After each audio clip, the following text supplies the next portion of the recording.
Baik, selamat pagi Cak Koci. Kembali lagi bersama saya di Bincang Harapan Kota Tercinta milik DKPP Kota Madiun.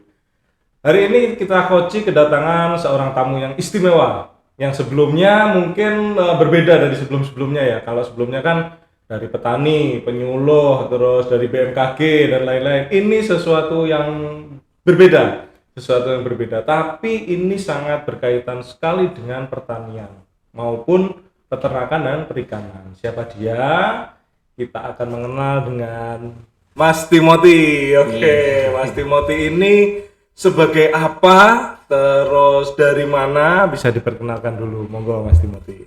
Ya, perkenalkan nama saya Timothy, Mas Fikri. Jadi untuk sehari-hari aktivitas saya sebagai kepala sekolah di Ayostad Creative Trainer. Oke. Nah, kebetulan latar belakang saya dari FNB. Oke. Nah, untuk sehari-hari saya juga aktif di dapur sehat. Jadi ini catering sehat untuk orang yang punya kebutuhan khusus. Jadi seperti pasien yang pasca rawat inap, seperti itu, termasuk kita juga menjadi mitra di salah satu rumah sakit di Kota Madiun. Oke, berarti Mas Timothy ini chef, berarti bisa dibilang chef ya. Iya. Oke, berarti benar. Jadi teman-teman, jadi chef itu adalah salah satu pintu terakhir sebelum makanan itu bisa sampai ke.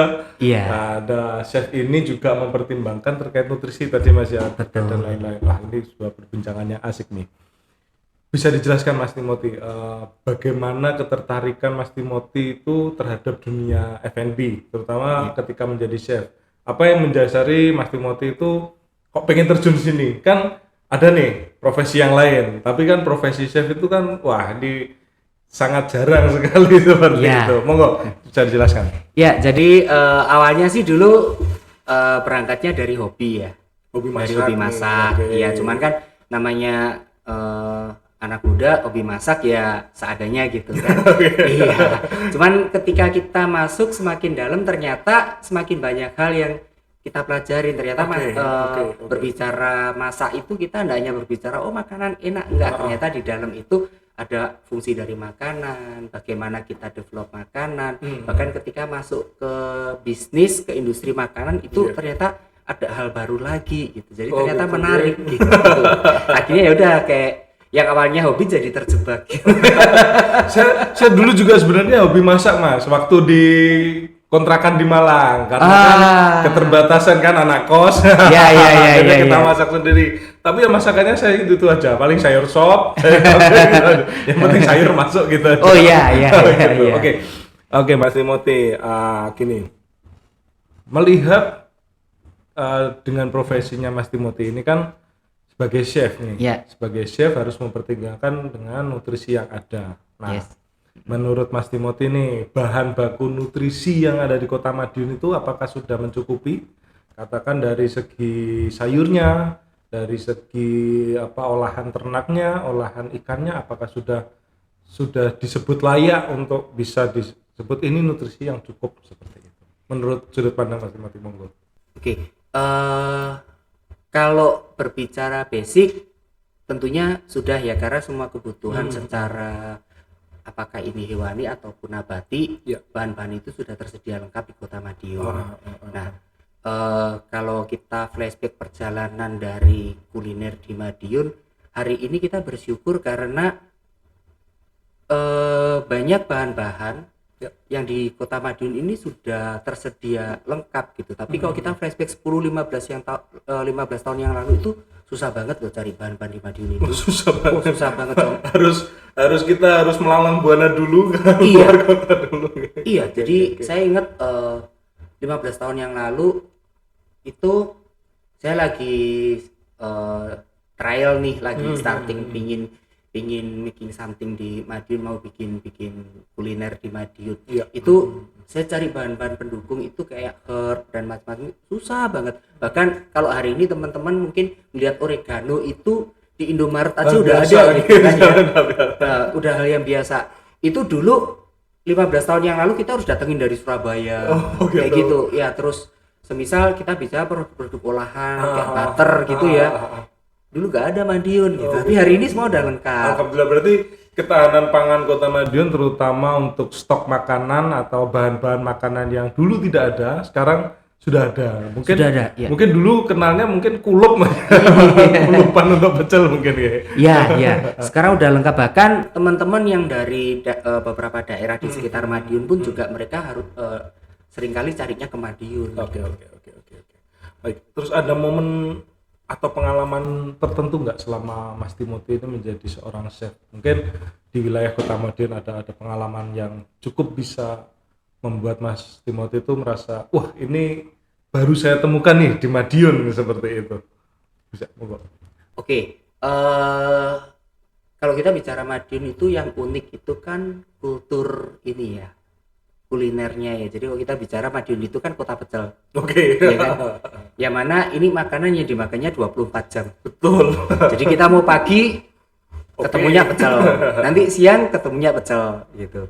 Jadi kalau kita ibaratnya kalau nasi goreng kan kita ketemunya pasti malam gitu kan. Terus habis itu kalau ibaratnya bahkan kalau kita mau bakso gitu kan, bakso itu kan orang kalau nggak makan siang makan malam kan. Kadang jadi cemilan atau jadi makanan. Sarapan Tapi bakso itu kayak waktu sarapan bakso kayaknya enggak deh. Ya tapi kalau kita pecel itu 24 jam. Oke. Mulai dari pagi. Jadi kalau kita bicara pagi, makan siang, makan malam, bahkan tengah malam, dini hari pun oke. dini hari pun oke. Gitu sepanjang waktu, setiap saat kayak pecel itu kuliner yang selalu ready gitu di Kota Madiun. Yaitu itu salah satu yang menarik sih. Karena kadang kalau kita di daerah lain itu malam gitu cari makan gitu kan agak susah ya. Ya paling dapatnya penyepan gitu. Kadang belok-beloknya ke warung yang jualnya makanan instan gitu kan. Ya betul. Ke Barmindo ya. Iya. Sebentar ke Barmindo. Iya. Kebanyakan seperti itu. Oke, Mas Timothy, kita ngobrol soal pecel tadi nih. Menurut Mas Timothy selaku chef kan juga tadi Mas Timothy juga menjelaskan terkait mempelajari juga terkait nutrisi.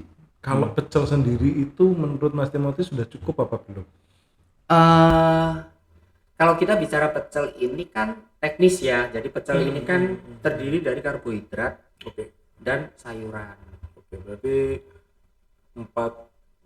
belum kecuali kita mau tambahin lauk. Jadi kita tambahin ada lauk hewani, lauk nabati, semisal tambahin tempe goreng, tambahin tahu gitu kan. Terus nanti kita tambahin lauk hewani gitu, semisal tambahin setidaknya ada telur atau olahan ayam atau ikan di situ. Nah, sehingga di sini secara komposisi baik dari sisi karbohidrat, sayuran, lauk hewani, lauk nabati itu kita bisa lengkap. Jadi kalau untuk pecel memang harus ditambahkan pendamping. Karena kalau pecel itu 2 sehat, kalau tambahan berarti jadi 4 sehat, 5 miliar. Masih 5 miliar nih.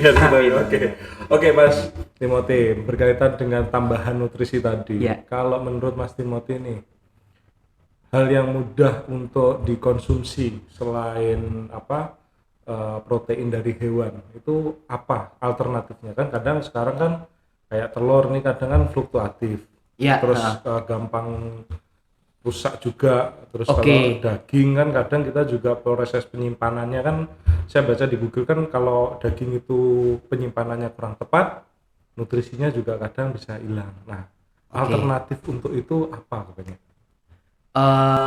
Jadi gini, kalau kita berbicara penyimpanan itu semua pasti punya teknis ya. Ada teknis yang kita harus penuhin gitu. Memang kalau kita disarankan untuk, apalagi kalau kita mau olah sendiri ya, memang disarankan fresh sih.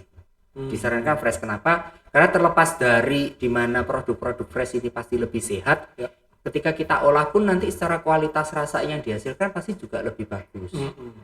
Ibaratnya semisal kita bicara daging, bisa nggak disimpan? Bisa sih, selama kita simpan di freezer suhu di bawah minus 18 ya insya Allah bakteri akan hibernasi di situ. Jadi bahan makanan ini akan tahan lebih lama. Tapi ketika nanti kita mulai olah, pasti akan ada tekstur yang berubah.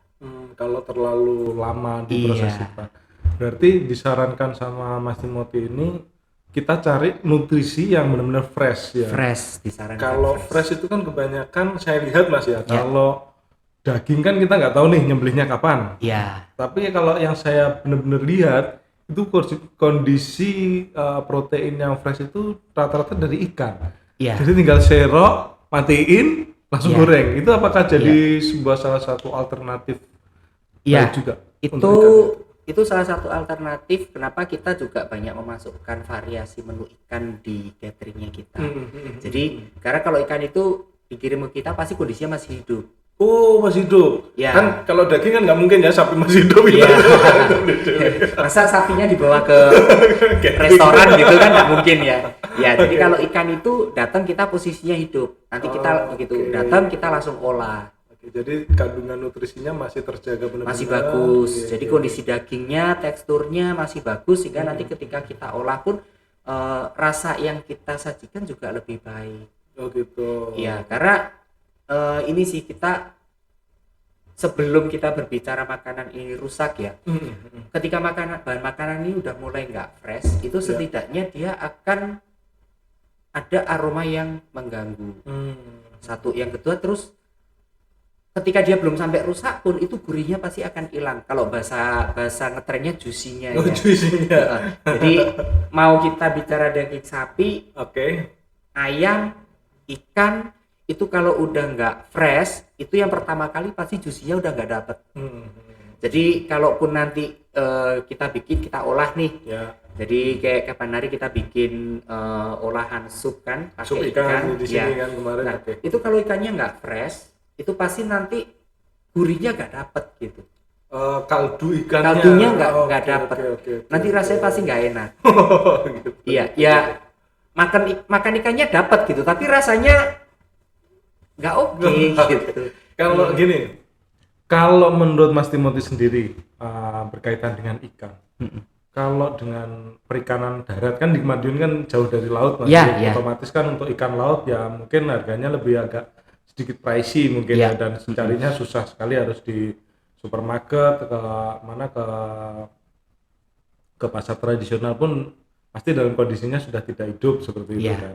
Nah, kalau untuk perikanan darat seperti ini, ikan yang menurut Mas Timothy itu bagus ikan apa? Apakah nila, lele, gurami, patin, atau mungkin wader yang dikali seperti itu? Ya, sebenarnya semua ikan bagus. Oke. Ya, cuman kalau kita berbicara kita mau pakai yang mana bisa disesuaikan dengan kebutuhan. Contoh, semisal kita mau olah ikan ini untuk menu empasi nih. MPASI, wah Iya. cocok ini, cocok Jadi ini. Ngomong-ngomong. kita bicarakan karena gini, biasanya Iya. ya kalau untuk orang dewasa itu biasanya udah nggak mikirin kebutuhan nutrisi Ya, sih. pokoknya wareg gitu. Iya, yang penting enak gitu kan. Enak Kasih enggak satu, gitu. lima masuk. Iya. Oke. Nah, tapi ketika ini kita bicara MPASI, Oke. biasanya nih si mama nih, si ibu nih Iya. pasti bener-bener pikirin nih kebutuhan si anak apa sih gitu kan. Nah, jadi kalau untuk ikan air tawar, apalagi kalau untuk MPASI itu Ya. kita sarankan untuk gurami sih. Gurami. Iya. Karena apa? Apa yang menjadikan gurami menjadi salah satu potensi di situ dibanding ikan yang lainnya? Oke, sebenarnya ikan yang lain bagus gitu. Cuman Tapi ada yang bagus nih, lebih ya, bagus nih. yang pertama kita bicara dari sisi tekstur dan jadi kalau kita bicara cemaran ya, kita bicara kontaminasi itu kan Oke. ada kontaminasi fisik, terus ada kontaminasi biologi, ada kontaminasi fisika. Nah, ini kita bicara yang fisik dulu. Oke. Nah, ketika kita bicara kontaminasi fisik, kalau di gurami itu kita lebih mudah untuk memastikan dia tidak akan tercemari oleh seperti sisik, duri. Oh ya. Ya, karena Oke, betul. gurami itu dia lebih bersih.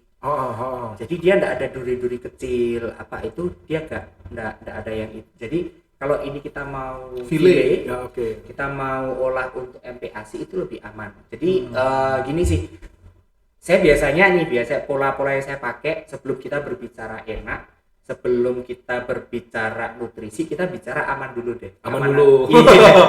Bisa dimakan kan nih? Iya, jadi kita faktor yang saya pertimbangkan pertama kali pasti Oke, keamanan oke, dulu. oke. Setelah keamanan baru kita bicara benefit lebihnya apa sih gitu. Oke. Jadi kalau gurame ini kita arahnya lebih kepada keamanannya untuk dikonsumsi. Karena kadang kalau kita bicara kita pakai misal olahan kita pakai lele, Ya. kita pakai nila. Kadang ada beberapa bagian itu dia ada duri halusnya. Betul, Mas. Saya sering keloloten Nah, kalau kalau kita dengan kondisi kita yang udah dewasa, kita Oke. mampu gitu pencernaan kita. Tapi ketika ini adalah dengan adik kecil iya, mungkin. masih 7 bulan, 8 Iya, bulan, gitu. sebenarnya kan fase ini kan fase untuk memperkenalkan si adik bayi ini untuk mengenal makan nih. Makanan. Oh, ada proses teksturnya. mengunyah, menelan. Oh, ternyata makan itu seperti ini. Yang sebelumnya adik bayi ini hanya minum ASI gitu Iya. kan, atau susu. Nah, sebenarnya tujuannya bukan bahwa oh ini harus semua nutrisinya lengkap, ya pasti kita maunya begitu gitu kan. Tapi ketika masih di 6-7 bulan ini kan, ketika diberikan NPASI kan masih belum lepas susu, belum lepas ASI, biasanya masih ada. Iya, jadi nutrisi utamanya masih di situ nih. Masih ada gradasi inilah, Iya, kecil lah yang. iya. Jadi di startingnya kita belajar untuk sensorinya dulu. Sembari nanti kita pelan-pelan dari susunya kita kurangin, nanti sampai dengan full dia akan mendapatkan asupan nutrisi dari makanan. Oke. Nah, jadi kenapa kita pilihnya gurame? Karena dia lebih aman aja untuk dikonsumsi. Dan untuk tekstur dagingnya juga Tekstur daging lebih friendly ya sama si adik bayi Ya, itu. sebenarnya kalau untuk daging, kalau kita pakai patin atau kita pakai lele, sebenarnya teksturnya lebih lembut sih. Lebih lembut mereka. Lebih lembut ya dibandingkan gurame. Ya. Cuman ya itu tadi, kalau kita mau pakai patin atau lele, hati-hati banget nih. Dan sampai duri yang halus-halus itu nanti kita kelupaan sampai ini. Itu jadi hati-hatinya di situ.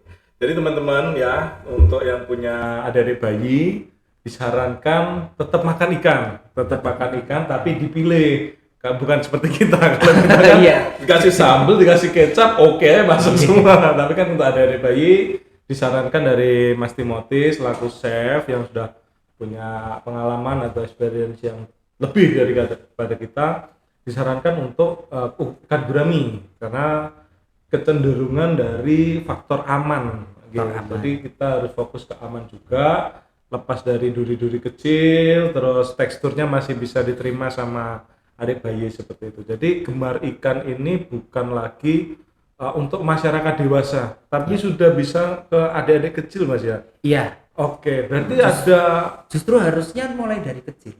Dari kecil? Iya. Untuk stunting itu seperti itu atau? Iya, satu itu. Yang kedua gini, selain dari nutrisi, jadi kita memperkenalkan rasa ikan itu untuk lebih bisa diterima sama sensorinya si anak. Oke. Iya, jadi khawatirnya nih, kan kita nggak ngerti ya khawatirnya ketika kita dari awal kita nggak pernah kasih ikan, kita cuma kasihnya daging, katakanlah ayam atau sapi nih. Nah, akhirnya si anak ini kan kenalnya rasa ayam dan sapi. Nah, ketika dia nanti mulai katakanlah usia 3-4 tahun, terus tiba-tiba kita kasih ikan, terus dia merasa ini jadi yang aneh, sesuatu dia nggak bisa terima, akhirnya seolah-olah secara tubuh dia jadi nolak gitu. Gitu. Oh, ikan itu nggak enak, ikan itu rasanya aneh gitu. Nah, bahayanya lagi ketika nanti ini kebawa sampai dengan dia udah jadi lebih besar, kasih ikan nggak mau makan gitu karena dia dulu udah pernah cobain nggak enak. Kalau menurut Mas Timothy sendiri, ngobrol-ngobrol soal nutrisinya ikan, dibandingkan dengan protein alternatif yang lain seperti telur, ayam, dan daging dan lain-lain, itu sebenarnya ikan itu punya potensi yang jauh lebih tinggi apa enggak, Mas, terkait nutrisinya sendiri? Oke. Jadi protein, lemak, termasuk nutrisi. Jadi kalau kita bicara nutrisi yang dibutuhkan tubuh, secara nutrisi mikronya si ikan ini lebih bagus. Nutrisi mikronya lebih bagus. Iya. Itu kandungan apa sih, Mas? Mikro itu Jadi, isinya apa aja itu? Kan kita bicara ada vitamin, mineral gitu Oh, kan iya, ya. iya, iya, Jadi iya. kalau kita bicara nutrisi makro kan ada protein, karbohidrat, Ya. terus ada lemak Hmm. gitu kan. Nah, kalau nutrisi mikro kan ada vitamin, mineral. Betul, betul. Jadi banyak kan ya. Nah, Hmm. jadi kenapa dibilang nutrisi makro? Karena nutrisi ini dibutuhkan dalam jumlah yang cukup besar. Dan itu tidak ada di protein alternatif yang lain. Ada sebenarnya, maaf. Enggak apa-apa. Sebenarnya semua ada. Hmm. Nah, nutrisi makro ini dibutuhkan dalam jumlah besar oleh tubuh kita. Oke. Nah, cuman biasanya tubuh kita untuk bisa menyerap dan mengolah nutrisi makro ini dibutuhkan support tambahan dari nutrisi mikro. Oke. Ya, contoh tubuh kita membutuhkan zat besi untuk mengangkut protein ke seluruh tubuh. Supaya nanti semisal ada butuh regenerasi sel di bagian tubuh yang mana, nah untuk bisa bawa ke sana tubuh kita butuh yang namanya zat besi, gitu kan. Nah, itu kan nutrisi mikronya. Ya. Nah, di ikan itu nutrisinya cukup bagus sehingga dia untuk perkembangan otak, terus untuk regenerasi sel itu Jauh lebih. bagus dibandingkan ketika kita mengkonsumsi nutrisi hewani yang lain. Oke, berarti kan intinya ikan ini tidak hanya cocok untuk lalapan aja, Mas, gitu kan? Iya. Tapi dia juga bisa untuk nutrisi adik kecil, sama tadi dijelaskan ada nutrisi regenerasi sel. Iya. Dimana regenerasi sel itu kan kebanyakan di orang-orang yang sudah senior, mungkin sudah Iya. lansia, itu Iya. justru lebih cenderung disarankan makan ikan seperti itu, gitu. Iya, nah sebenarnya kalau kita bicara untuk regenerasi sel dan lain-lain ya, kita bicara sebenarnya kalau kita berbicara lauk hewani yang lain, sumber yang lain itu bukan tidak ada sih, semuanya juga ada semuanya juga bagus gitu kan ya. Cuman di sini kita berbicara ikan ini memang dia punya kelebihan di situ. Terus dia kalau untuk adik bayi ini, untuk batita, terus untuk memang bayi yang dia masih tumbuh, balita, anak-anak gitu kan. Jadi nutrisi dari ikan ini dia punya support untuk mengembangkan otak anak ini lebih bagus. Ikan ini makanan yang biasanya kadang iwak opo. Iya, jadi Oke. kalau kan beberapa waktu terakhir ini kan saya sering lihat nih campaign-nya teman-teman dari DKPP untuk gemar ikan. Jadi itu emang bagus banget sih. Jadi kendalanya gini, kenapa sih dulu orang itu mereka maunya makan ayam aja atau gitu. daging aja Bahkan daging pun jarang sih kalau dulu. Ayam ya. Kebanyakan ayam. Kenapa sih? Karena gini, mungkin kalau dulu orang itu kalau kita bicara mungkin 30 tahun yang lalu gitu kan, ekonomi memang masih belum sebagus hari ini kan ya. Jadi sehingga orang itu mungkin mampunya beli ya itu. Jadi daging mahal, semua akhirnya mahal ayam, gitu. Akhirnya ayam satu. Yang kedua, apalagi kita bicara Madiun ya. Madiun ini kota. Terus orang mau makan ikan itu akhirnya kesannya effort. Satu. Yang kedua, ikan itu pasti jadi barang mahal gitu. Iya. Jadi kalau dulu kenapa akhirnya orang itu jarang makan ikan, karena image-nya ikan itu mahal. Satu. Yang kedua, kita lihat ya, bahkan hari ini ya kita lihat menu olahan ikan di restoran itu pasti lebih mahal daripada olahan ayam. Lalapan ayam itu lebih murah daripada lalapan ikan. Iya, betul. Ya.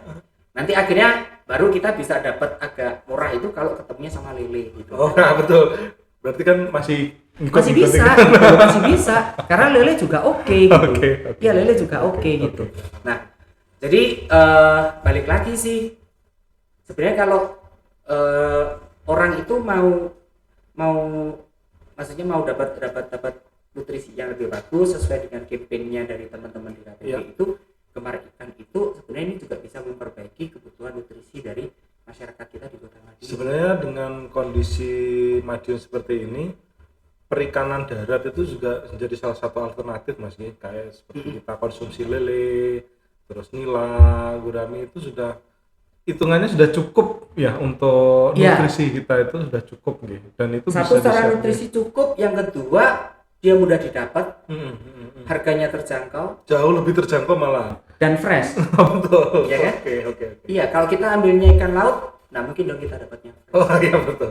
Kan gini, terkait masalah perikanan tadi kan, kita kan di Kota Madiun tuh, saya kemarin beberapa kali sempat survei ke teman-teman di P2L. Jadi Iya, P2L itu adalah Pekarangan Pangan Lestari, di mana di situ adalah kelompok binaan pertanian kita, tapi mengedepankan urban farming di situ kan. Oke. Di situ kemarin ada beberapa yang punya bioflok. Nah, ketika kami tanya, kenapa harus milih bioflok? Kenapa tidak milih ayam petelur atau apa ternak yang lain? Kenapa harus milih ikan? Ternyata jawaban mereka simpel sebenarnya. Kalau ayam petelur, Mas, kita harus pilih pakan, batu pakannya. Oke. Mahal. Yang keduanya eh, kotoran. Kotoran dari sisa si apa kandangnya itu kan kebanyakan aromanya kurang enak, Mas ya. Iya. Apalagi kan di Pekarangan Pangan Lestari ini kan gabung sama warga sekitar, Iya. banyak yang komplain dan lain.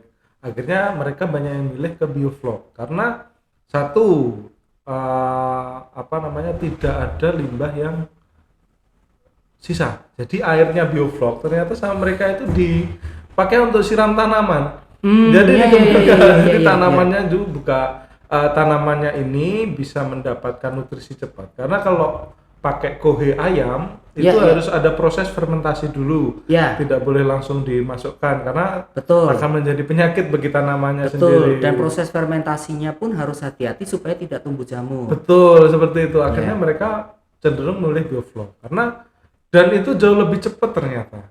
Bioflok itu tebar sekian ratus ekor, itu cuma waktu 2 bulan itu sudah bisa langsung panen dan bisa langsung menjadi uang seperti itu bagi mereka untuk menjadikan putaran berikutnya.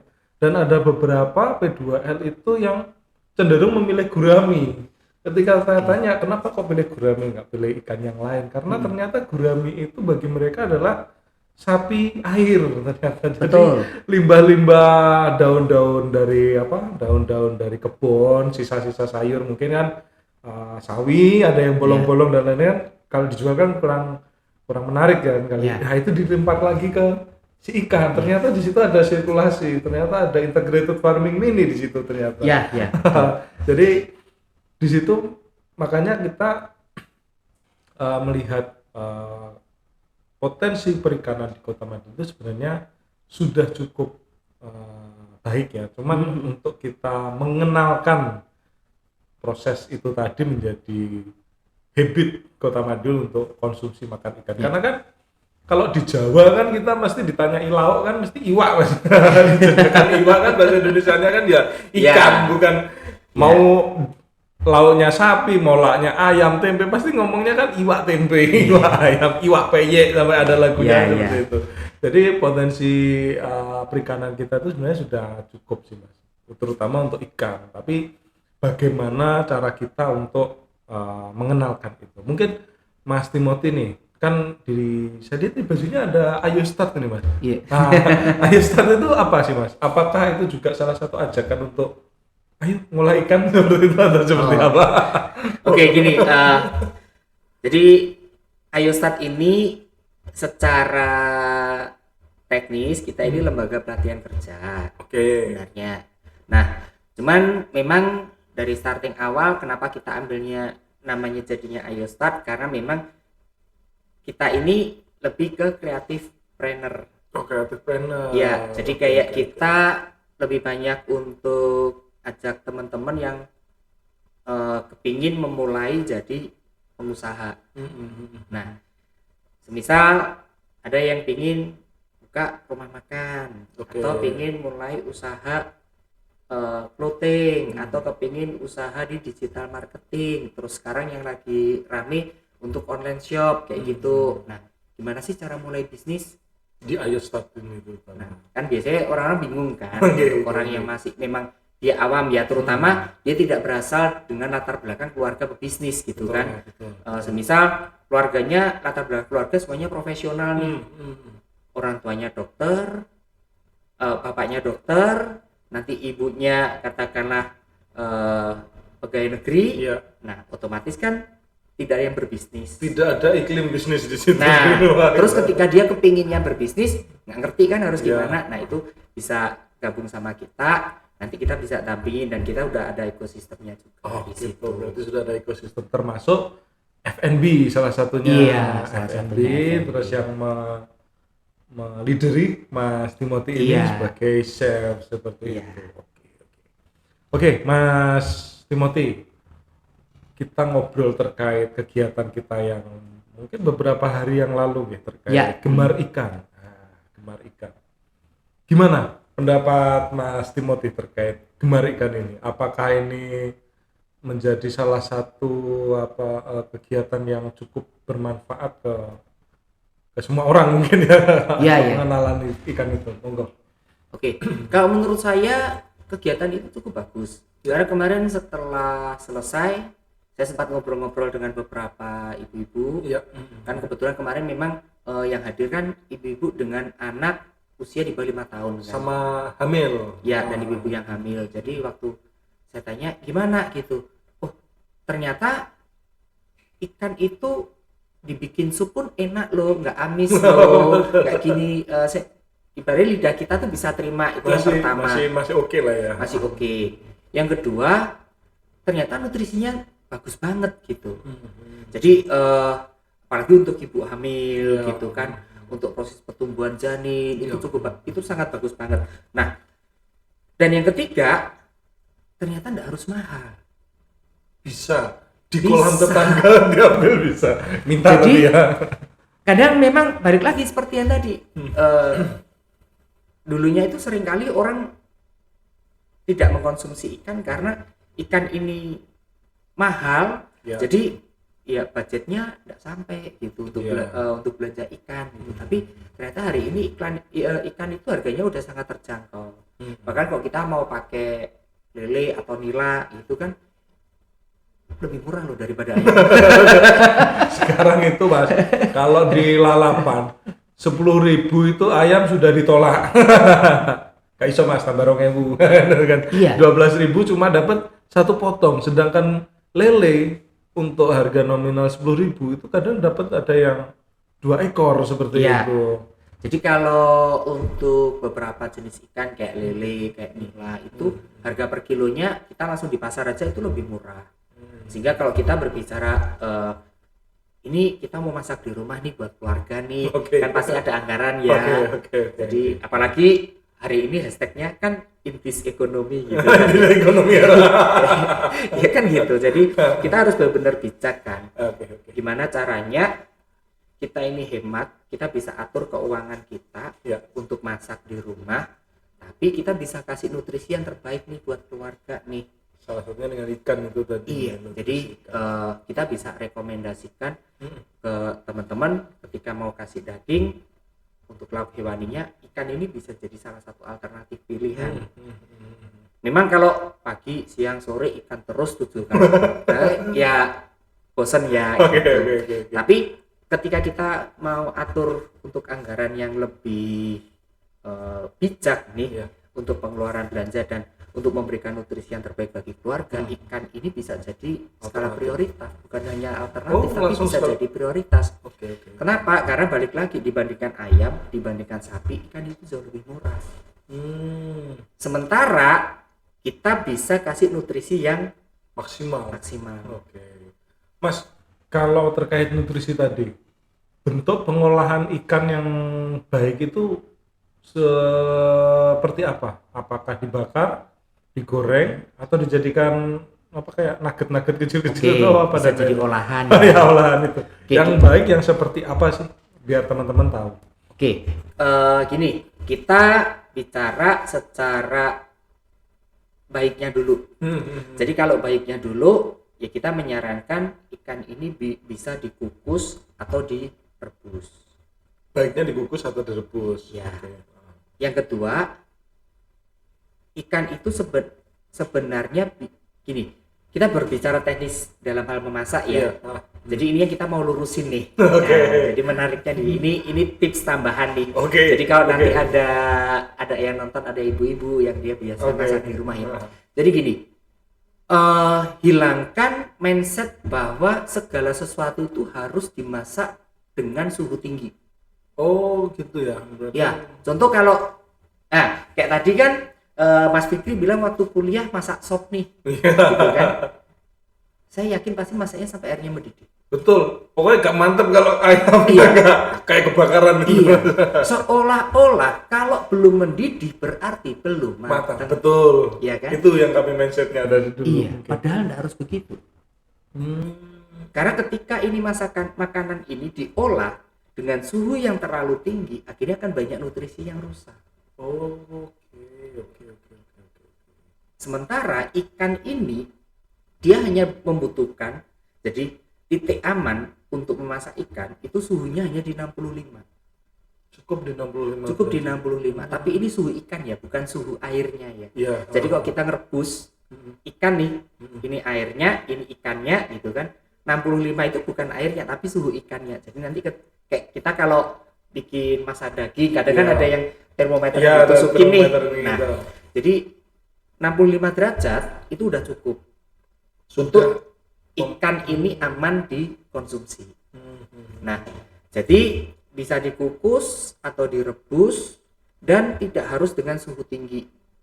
Kenapa? Supaya kita bisa jaga beberapa nutrisi-nutrisi dari ikan ini supaya tidak rusak. Oh, Seperti itu, supaya kita bisa dapat nutrisinya itu maksimal. Oke, berarti ikan ini juga salah satu bahan makanan yang hitungannya tidak manja, Mas ya. Ya. Kalau kita masak daging kan harus, kalau pengen empuk harus sampai benar-benar, bahkan sampai didiamkan sampai berkutuk lama sekali. Terus ayam pun juga seperti itu. Lamanya iya, tapi kalau blukuduknya enggak. Oh gitu.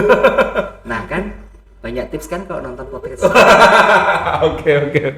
Jadi kan seperti itu. Nah, dengan yang Mas Timothy ceritakan tadi kan, akhirnya ikan itu nggak usah lama-lama. Cukup suhu 65 itu sudah bisa untuk dikonsumsi. Sedangkan untuk alternatif yang lain seperti daging dan ayam itu kan harus sampai mungkin ada kuman atau bakteri yang masih ada di Iya, situ. jadi dia butuh titik matangnya itu lebih tinggi. Satu, yang kedua memang waktu pengolahannya lebih panjang. Ya.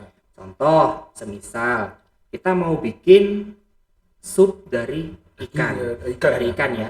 Dari ikan itu kalau kita mau bikin kaldu dari ikan itu kita butuh waktu mungkin cuma 20, maksimalnya di 40 menit. Oke. Dengan suhu rendah. Jadi kita masaknya, jadi kalau air yang untuk rebus itu tak boleh sampai mendidih. Ya, berarti apinya harus kecil dan seperti Ya, itu. Oke. apinya kecil. Nah, kalau di ayam kita butuh waktu kurang lebih 2 sampai 3 jam. 2 sampai 3 jam. 2 sampai 3 jam untuk bikin kaldu dari ayam. Oke.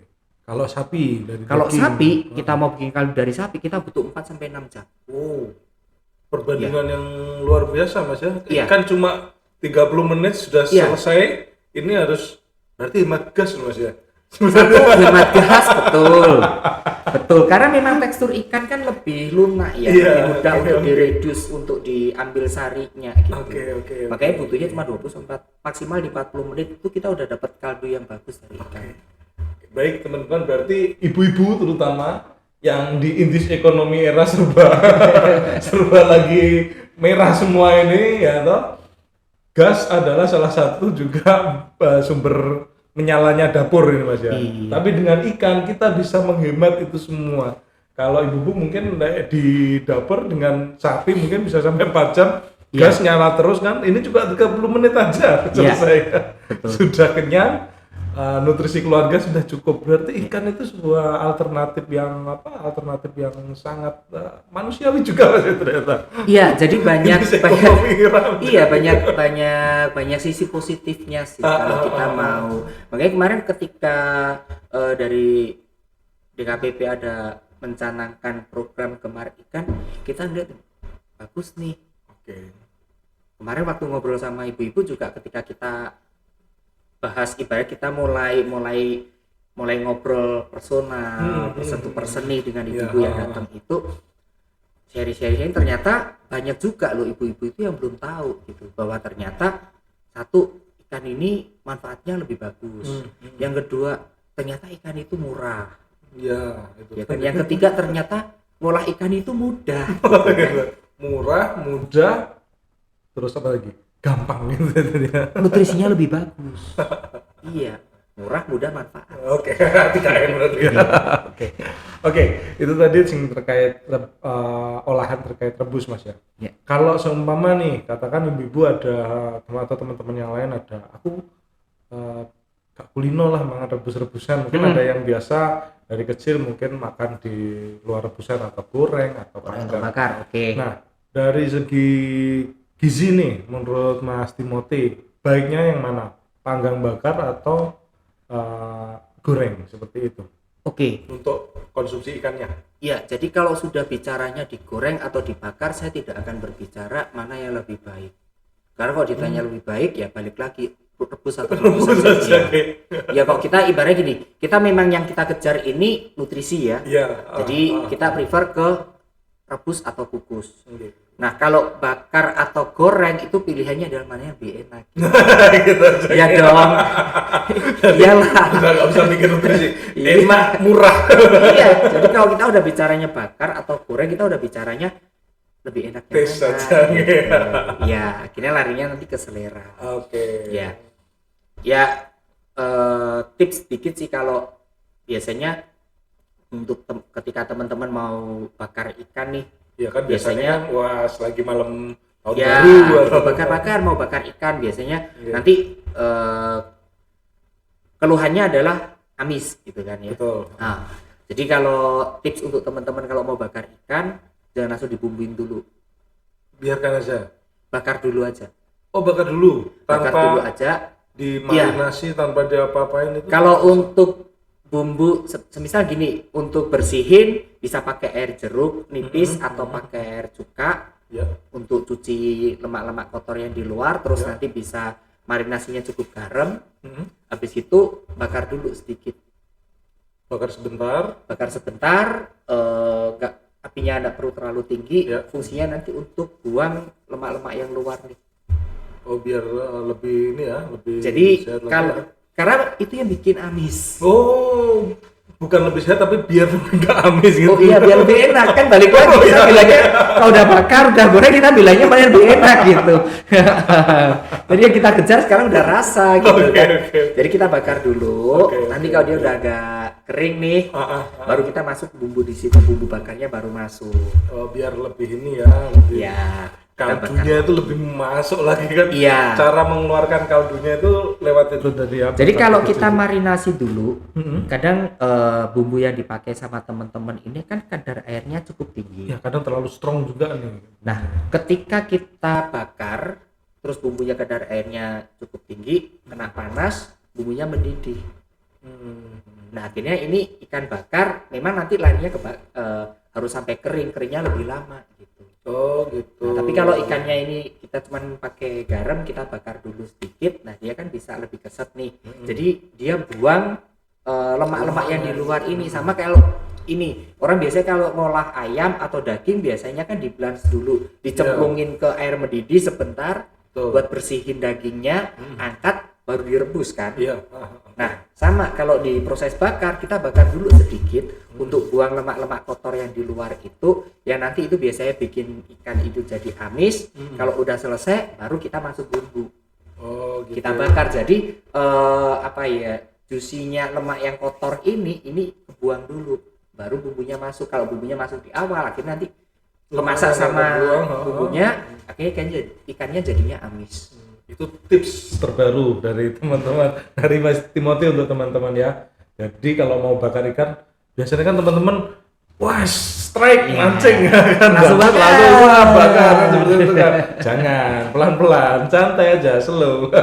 Tapi kalau goreng beda, kalau goreng langsung aja. Goreng marinasi, kasih bumbu, marinasi, goreng udah selesai. Kalau gini, kalau Mas Timothy sendiri dari biasanya kan tadi bicara nutrisi sama yang di rumah sakit dan lain-lainnya.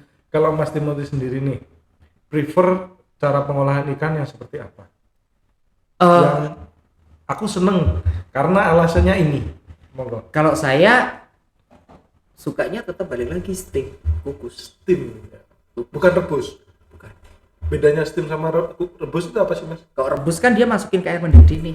Masuk. Ya. Ikut masuk. Jadi kalau nanti suhu airnya agak tinggi, akhirnya airnya bubbling nih, blukutuk tuh. Yang blukutuk tadi. Resiko tekstur ikannya bisa rusak. Oh, gitu. Satu, yang kedua, kalau kita direbus berarti kita nanti makannya sup ikan. Oke. Ya kan nutrisinya kan sama kuahnya Yes, tadi. campur sama Ya. bumbu jadi satu itu tadi. Iya. Jadi kalau dikukus kan otomatis teksturnya dia masih bagus. Bentuknya Masih juga utuh. masih utuh. Iya. Oke. Ya, cuman saya kalau ikan sih dari dulu sukanya dikukus sih. Lebih enak ya. Iya sih. Rasa memang beda sih Mas ya. Rasa apa? Ikan itu kayak kalau saya makan ikan itu seperti kayak ada iklan, malah kayak iklan apa air mineral gitu. Ada manis-manisnya. Ada manis-manisnya. Tapi itu memang betul ya, memang Kalau fresh ya. Iya. Ya. Di protein alternatif yang lain tuh saya tidak menemukan itu. Ya. Bahkan ketika ikan ini mau dipanggang atau dibakar, kalau tapi dalamnya itu masih dengan tekstur aslinya, kan ada seperti itu kan yang seperti itu masih kerasa kok Mas, masih enak gitu loh. Bahkan digoreng, kalau cuma digoreng luar kering, dalamnya masih bentuk tekstur dan teksturnya masih bagus. itu masih kadang masih enak banget itu rasanya. Iya, karena juga ikan kan dia lebih cepat matang ya. Jadi termasuk bukan hanya ketika kita mau cari kaldu, ketika kita goreng pun selama ikannya fresh ya. Jadi disarankan ikannya fresh. Jadi kita pakai minyak yang panas, masuk nggak usah terlalu lama. Angkat 5 menit udah selesai itu kan ya. Iya, terus nggak sampai 5 menit sih biasanya. Nggak sampai 5 menit. Nanti kita angkat gitu ya. Yang penting dia di luarnya dia udah matang, dia udah crispy kan. Oke. Yang dalam itu lebih ini sih. Nanti ujungnya pasti yang dalam masih matang kok. Kenapa? Karena nanti didiemin. Dia kan masih panas nih. Panasnya masih ini ya, masih turun. Iya. Jadi selama dia masih panas, berarti di situ proses memasak belum berhenti. Nanti dalamnya pasti matang kok. Oke. Jadi teman-teman, ikan itu bukan lagi kita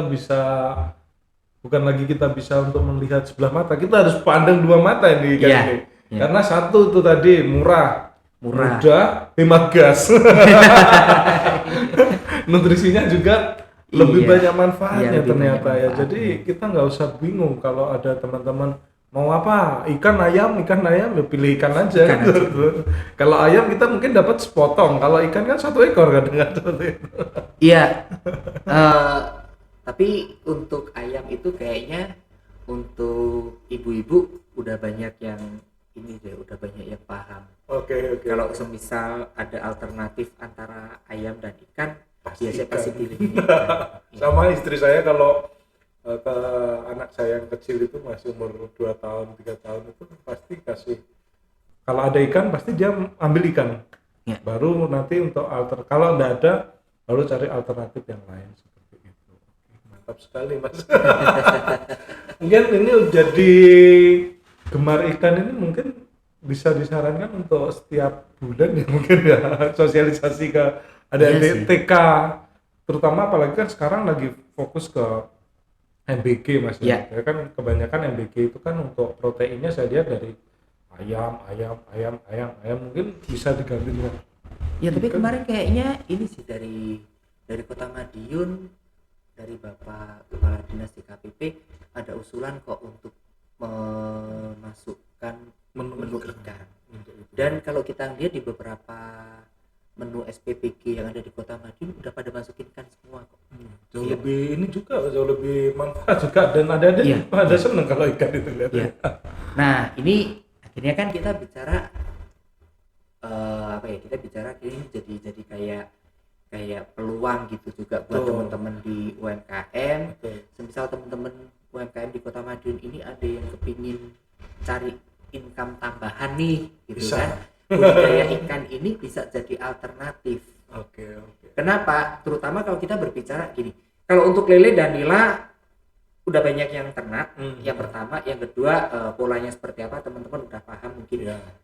Saya mau share sedikit ini untuk gurami.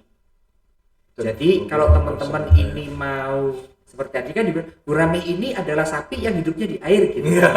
Oke, kalau saya sebagai praktisi di lapangan saya bilang teman-teman kalau ternak gurame, teman-teman tidak perlu khawatir untuk penjualannya. Oke. Karena hari ini dalam perjalanan selama saya jualan makanan nih di Kota Madiun nih, suplai gurame itu termasuk salah satu yang agak rebutan. Oh, berarti suplainya kecil tapi demand-nya besar. Iya. Oke. Dan karena gini, itu sebenarnya sudah tidak terjadi hanya di Kota Madiun, tapi hampir di seluruh kota. Iya. Nah, contoh gini, pernah ngalamin enggak biasanya banyak yang ngalamin itu kalau lebaran nih, terutama lebaran Iya.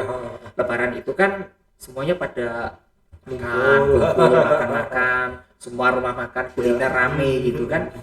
Biasanya lebaran itu hari pertama kita masih bisa dapat nih gurame. Biasanya hari kedua itu banyak yang kosong. Sadar enggak? Pernah ngamati enggak? Mati. Soalnya kan kalau mama kan rame-rame akhirnya kita makan mie aja di rumah. Atau akhirnya pasti ada, atau katakanlah enggak ada, pasti switching ke menu yang lain memang. Betul. Cuman betul. kalau kita amatin nih, biasanya lebaran pertama masih ada gurame. Mentok kalau lebaran kedua masih ada gurame, tapi setelah itu biasanya nanti gurame kosong. Oke. Ini dari sudut pandang Mas Timothy sebagai user dari FNB dengan kebutuhan gurame yang cukup besar sekali. Berarti ini ya teman-teman, di Kota Madiun ini demand dari gurame sendiri cukup tinggi, tapi suplainya kecil. Mungkin pokdakan atau P2L atau teman-teman umum, masyarakat umum bisa fokus ke gurame itu tadi. Memang harus sabar ya. Iya, 12 karena bulan. Iya. Jadi gurame ini kan nggak bisa seperti lele atau nila ya, teksturnya lebih panjang. Cuman perbedaannya juga gini sih, kalau kita bicara lele atau nila ketika dia over di berat, biasanya teman-teman mulai kesulitan untuk jual. Betul. Jadi gini Mas, itu kendala dari nila sama lele.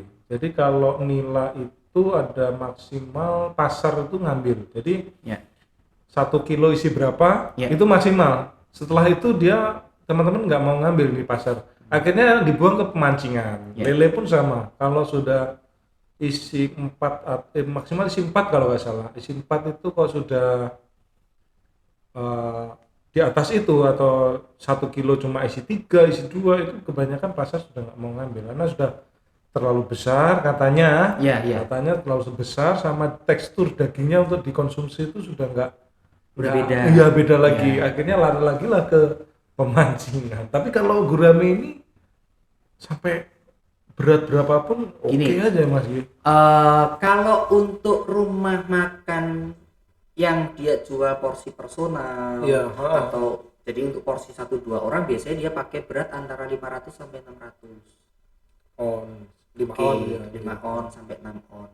Tapi kalau kita berbicara hotel nih, terus untuk jamuan makan di pernikahan untuk VIP yang meja bulat, jadi satu menu untuk 10 orang itu biasanya standarnya pakai 1 sampai 1,2 kilo per ikannya. Jadi dengan jangka waktu itu kan teman-teman yang ternak gurame ini tidak ada ketakutan nih. Ketika ini beratnya udah di 500, udah di 600. Ada aja yang ngambil. Mau dijual boleh, tapi semisal nanti dulu deh buat simpenan dulu. Kayaknya ini panennya bulan depan aja deh atau 2 bulan lagi barengan sama mungkin anak masuk sekolah nanti pas gitu kan ya. Ya katakanlah begitu untuk tabungan nih gitu investasi ya. Jadi kita panen 2 bulan lagi aja deh. Enggak masalah gitu. Karena start di 500 gram, 600 gram itu permintaan tertinggi. Nanti di 1 kilo itu pasarnya sudah sendiri, marketnya sendiri. Terus bagaimana ketika ini kelewat dari 1,2 kilo? Biasanya pakai fillet itu ya Mas ya, kalau nggak salah ya, fillet terus dipotong-potong jadi yang koloke-kolokean itu. Iya. Ini yang kemarin saya baru dapat. Jadi 3,4 kilo. Wow, 3,4 kilo. Iya. Sebayi berarti Mas. Iya. Jadi sebenarnya kita mau sampaikan di sini sebenarnya teman-teman nggak perlu khawatir untuk gurame ya. Iya. Jadi ketika ini beratnya berlebihan pun selain kepemancingan, gitu kan, selain kepemancingan, kita sebagai produsen makanan Ya. yang mengolah F&B ikan, yang menggunakan ikan sebagai bahan baku, itu kita sangat suka ketika kita dapat gurame size-nya gede. Oke. Kenapa? Karena harga per kilonya sama. Per kilonya sama. Iya. Tapi kita dapat kuantitas yang Kalau gurame itu semakin besar, maka persentase dagingnya akan lebih besar dibandingkan tulang. Oh, Ya. berarti limbah yang terbuang itu Sedikit. sedikit. Ya. Dagingnya Lebih banyak. yang banyak itu ya. Jadi kalau average ya kita berbicara ketika ikan ini ada di berat 500 gram. Ya. Di 500 gram ini mungkin nanti kita bisa dapat bersih dagingnya itu sekitar 200, maksimal di 250. Yang Jadi lain kan 40 akan dibuang kan sepertinya. 45% kita dapat, udah sisanya buang. Jadi yang dibuang bisa setengah lebih. Untuk berat gurame Yang 500 gram ya. ke bawah. Nah makanya kita pasti carinya di atas 600. Nanti di 600 itu kita masih bisa dapat 45% daging. Jadi masih oke. Tapi kalau kita bisa dapat yang sekilo 1 sampai 1,2 kilo, itu kita bisa dapat 50% sampai 55% itu daging. Oke. Jadi kalau sekilo itu kita bisa dapat dagingnya 500 sampai 550. Nah, semisal nih kita mau jual steak ikan. Iya. Jadi kita file, kita ambil dagingnya, kita potong-potong, katakanlah proporsinya kita pakai 100 gram, 150 gram, itu kita dapatnya daging lebih banyak. Oke. Atau kita mau bikin nugget ikan nih, olahan nih. Iya. Nah itu kita ketika kita file, kita bersihin nih. Jadi semakin besar ikan, daging yang kita dapat semakin banyak dengan harga per kilo yang sama. Oke, limbahnya juga sedikit. Limbahnya sedikit. Nah makanya kalau buat teman-teman kalau mau mulai ternak gurame, nggak usah khawatir, Oke. gas saja nggak masalah. Pasti ya. Pasti nanti ada. laku. Pasti laku. Terutama di iOstart ini kan ada iklimnya. Kita ada ekosistemnya. Ada ya. ekosistemnya, jadi teman-teman nggak usah ragu kalau punya gurame, aduh piye iki. Nggak bisa jual, hubungi kita. iOstart ini sudah ada solusinya. Oke. Nggak bisa jual, kalau gurame nggak bisa jual, hubungin kita bantu. Oke. Tapi Pasti ada yang beli. Untuk nila lele nanti dulu. Untuk nila lele karena pemasoknya udah terlalu banyak. Oke. Ya. Oke, masuknya terlalu banyak, akhirnya suplai yang ada demand kecil, Iya. akhirnya harga yang Betul, itu kenapa harganya lele, harganya nila murah. Ya nggak apa-apa, itu kita sebagai konsumen bersyukur. Akhirnya kita bisa dapat alternatif. ikan murah. Ibaratnya ini makanan yang nutrisinya luar biasa, tapi harganya murah. Gitu kan? Oke. Jadi teman-teman, balik lagi ya, terutama yang suka makan ikan. Jadi dan ternak ikan. Ya. Monggo bisa dicoba untuk ternak gurami. Kalau pengen tahu bagaimana sih cara budidaya gurami, kalau seumpama nggak ada paket data, silahkan datang langsung ke dinas DKPP. Iya. Dari KPP nanti kita tanya, kita konsultasi terkait budidaya gurami nanti sini. Nanti untuk proses marketing kita bisa langsung koordinasi dengan Mas Timothy dan tim Siap. iOstart ini. Siap. Karena suplainya ternyata minim tapi demandnya besar sekali itu Iya. tadi ya. Semuanya butuh kok. Semua rumah makan butuh. Karena gini, semisal Mas Wilfy ini ada keluarga datang nih dari Iya, luar kota. betul. Terus ajaklah makan ke restoran. Terus ada menu ikan yang dipilih apa? Pasti gurami mas, nggak mungkin saya bapak lele, apalagi VIP yang kami undangan masak lele makannya. Iya. Kalau kita udah konsepnya, apalagi kita konsepnya makan tengah ya. Oke. Jadi semua lauk jadi satu di tengah, Oke. makan bareng nih. Pastilah. Pasti gurame di tengah. Mau gurame Pasti asam gurame. manis, gurame terbang, gurame apa Apapun aja. itu, Oke. pasti gurame yang di tengah. Itu kenapa begitu lebaran, semua keluarga besar kumpul, Iya. makan bareng, demand-nya pasti gurame. Oke. Jadi nggak usah takut lagi stigma negatif tentang gurame kan. Wah gurame panennya lama, biasanya gurame pakannya enggak. Gurame itu salah satu pemakan segalanya, terutama tumbuhan. Ibaratnya itu ada pohon talas atau pohon pisang aja. Itu Atau mungkin ini, minta limbah sayuran dari SPPD bisa ya? bisa sekali. Jadi gratis gitu makannya. Nanti guramenya ditaruh sana. Iya. Kalau kemarin kita punya limbah sayur itu diminta untuk ini apa? Yang Maggot. maggot. Untuk limbah maggot itu. Maggot. Dan maggot gurame juga doyan juga. Iya, kasih makan maggot, magotnya kasih gurame gitu. Jadi ini bukan lagi integrated farming lagi, tapi bisnisnya sudah terbentuk nih dari gurame. Karena memang challenge-nya kita bicara kayak di Madiun ini adalah ekosistem. Jadi kalau kita melihat beberapa kota besar ya, contoh kalau kita bilang Jogja, kita bilang Jawa Barat kayak Bandung gitu ya. Jadi di kota-kota besar seperti ini mereka punya ekosistem yang sudah jalan.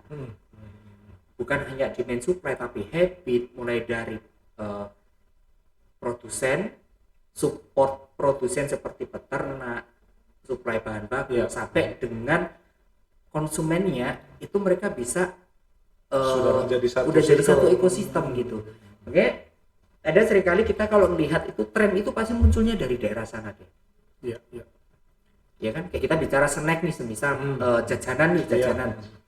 Ujung-ujungnya nanti dari Jawa Barat semua, dari Bandung semua. Ya. Mau bicara bakso aci, cireng, cilok, ke bawah ke sini pelan-pelan. Sampai sekarang itu banyak sih di Madiun sampai seblak prasmanan. Dulu saya itu belum ada kayak gitu. Nah itu kenapa? Karena ketika di satu daerah dan ekosistemnya udah jadi, itu sebagus itu. Jadi kita bikin sesuatu gitu, kita edukasi, kita kenalin cepet gitu. Beda kalau kita ekosistemnya belum benar-benar jalan ya. Jadi terlepas dari market, akhirnya kita mau bikin aja kita masih mikir, ntar suplainya nggak ada. Tapi kalau gurame tadi sudah jelas nih, iya. suplainya sudah jelas nih. Iya. Rumah sakit butuh, SPBG butuh, restoran apalagi. Restoran butuh. Oke, baik. Mungkin kita akhiri dulu untuk obrolan kita tentang ikan hari ini. Banyak ilmu yang kita dapatkan tadi, mulai dari bagaimana cara pengolahan ikan, milih ikan tadi Mas Timothy juga menjelaskan ikan yang bagus seperti apa, sampai dengan yang terakhir ini tadi, ekosistem bisnis perikanan, terutama khususnya gurame. Itu sebuah ilmu yang baru bagi kita. Mungkin bisa menginspirasi teman-teman atau sobat-sobat Cakoci di luar sana. Gak usah takut dengan ikan. Gak usah takut dengan ikan.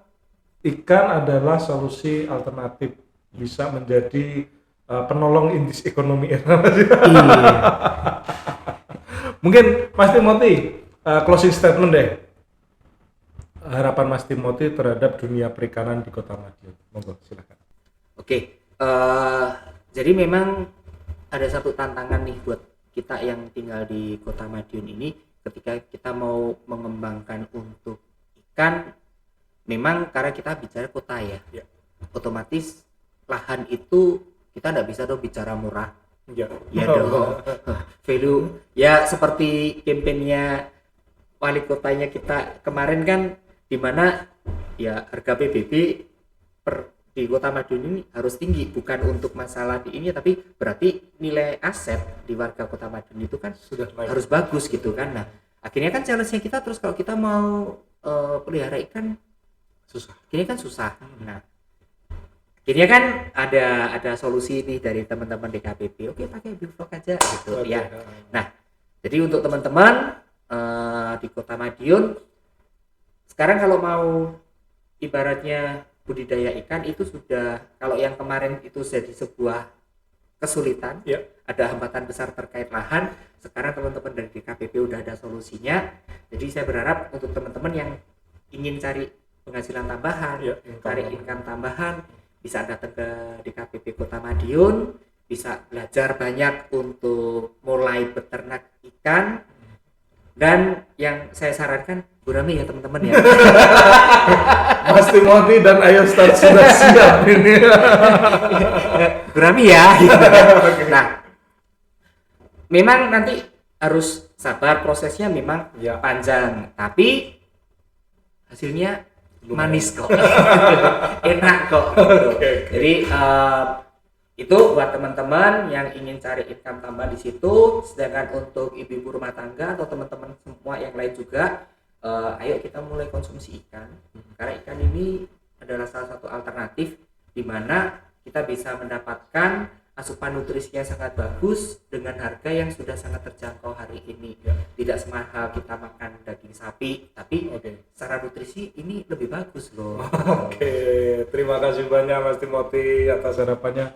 Semoga dunia perikanan di Kota Madiun jauh lebih bagus lagi ke depannya. Kita bisa bikin, walaupun kita jauh dari dunia perairan, kayak danau laut itu kan kita terlalu jauh, tapi Kota Madiun masih bisa mensupport untuk kebutuhan ikan di Kota Madiun sendiri khususnya.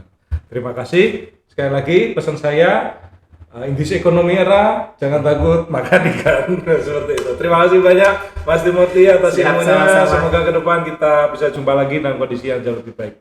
Terima kasih. Terima kasih. Selamat dadah.